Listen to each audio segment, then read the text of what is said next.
सुप्रभात बच्चों। हम लोग माटी वाली पाठ को समझ रहे हैं और आगे का आज समझने का प्रयास करते हैं।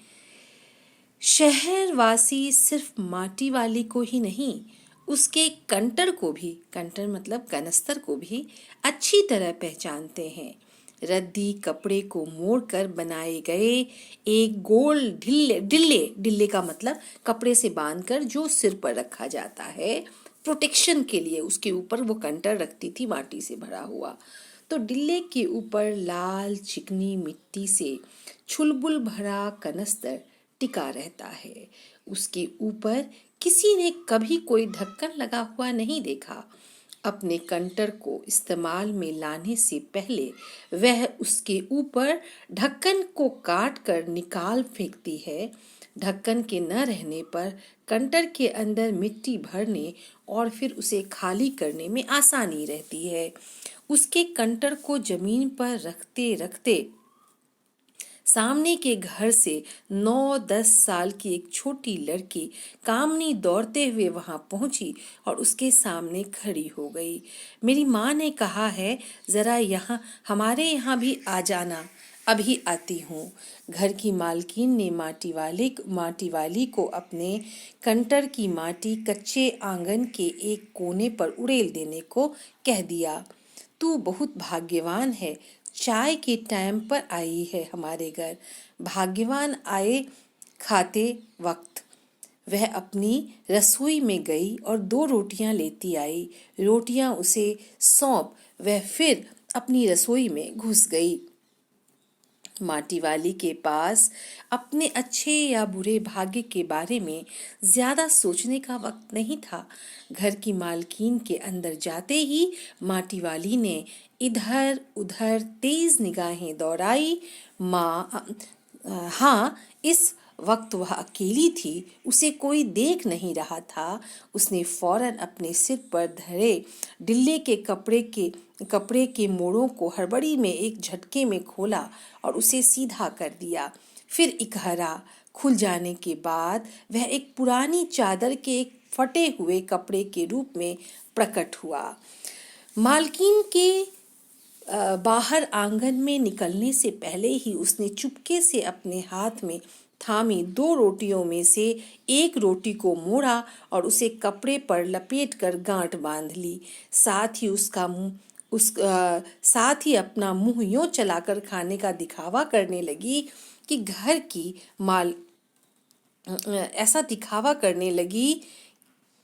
घर की मालकिन पीतल के एक गिलास में चाय लेकर लौटी।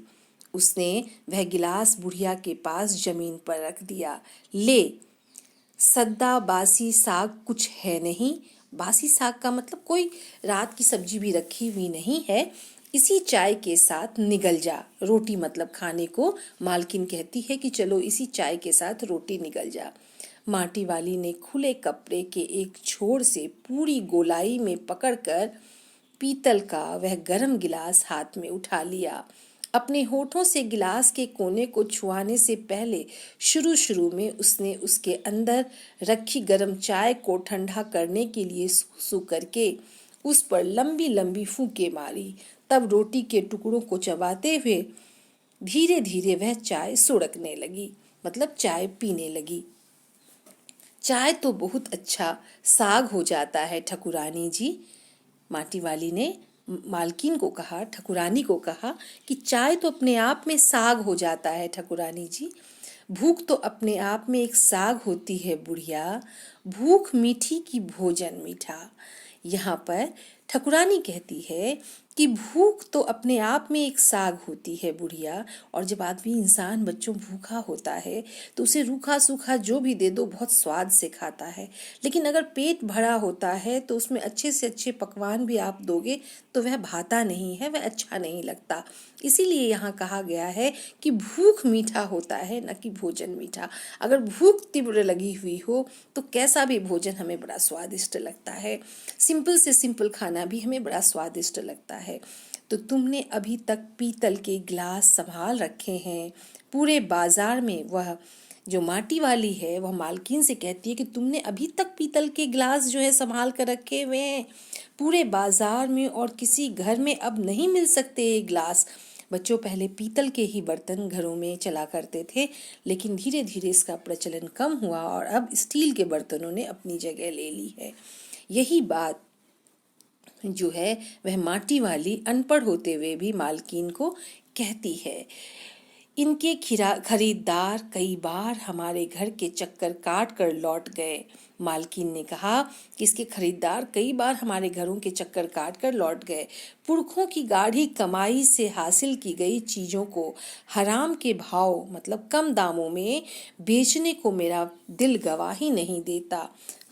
हमें क्या मालूम कैसी तंगी के दिनों में अपनी जीभ पर कोई स्वादिष्ट और चटपटी चीज रखने के बजाय मन मसोस कर 2-2 पैसे जमा करते रहने के बाद खरीदी होंगी उन्होंने ये तमाम चीज़ें जिनकी हमारे लोगों की नज़रों में अब कोई कीमत नहीं रह गई है।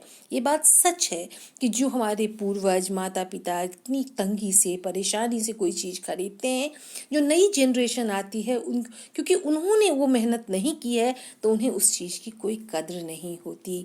किसी को पड़ोस कर अगर मिल जाता है जिसने मेहनत करके कोई चीज़ जोड़ा है तो उसे उस चीज़ का महत्व पता होता है, लेकिन जो सिर्फ भोगता है उस चीज़ को उसे परवाह ही नहीं होती कि उसके पीछे कितनी पीड़ा है, कितना दर्द है। बाजार में जाकर पीतल का भाव पूछो जरा, दाम सुनकर दिमाग चकराने लगता है और ये व्यापारी हमारे घरों में हराम के भाव इकट्ठा ले जाते हैं। तमाम बर्तन भांडे कांसे के बर्तन भी गायब हो गए हैं सब घरों से। और मालकिन ऐसा कहती है। इतनी लंबी बात नहीं सोचते बाकी लोग। अब जिस घर में जाओ वहाँ या तो स्टील के भांडे मने बर्तन, बड़े बड़े बर्तन दिखाई देते हैं या फिर कांच और चीनी मिट्टी के। अपनी चीज का मोह बहुत बुरा होता है। ये जो ठकुराइन है वो कहती है कि अपनी चीज का मोह बहुत बुरा होता है। मैं तो सोच कर पागल हो जाती हूँ कि अब इस उम्र में इस शहर को छोड़कर हम जाएंगे कहाँ। वो जो ठकुराइन जी है वो माटी वाली से कहती है कि एक एक चीज जोड़कर हम घर बनाते हैं, उसमें सब चीज़ें जोड़ते हैं जीवन यापन के लिए, और जब अचानक से पता चलता है कि इस जगह को छोड़कर जाना है तो अत्यंत पीड़ा होती है कि कैसे जा सकते हैं। ठकुराइन जी जो जमीन जायदादों के मालिक हैं वे तो कहीं ना कहीं ठिकाने पर जाएंगे, पर मैं सोचती हूँ मेरा क्या होगा। मेरी तरफ देखने वाला तो कोई है भी नहीं।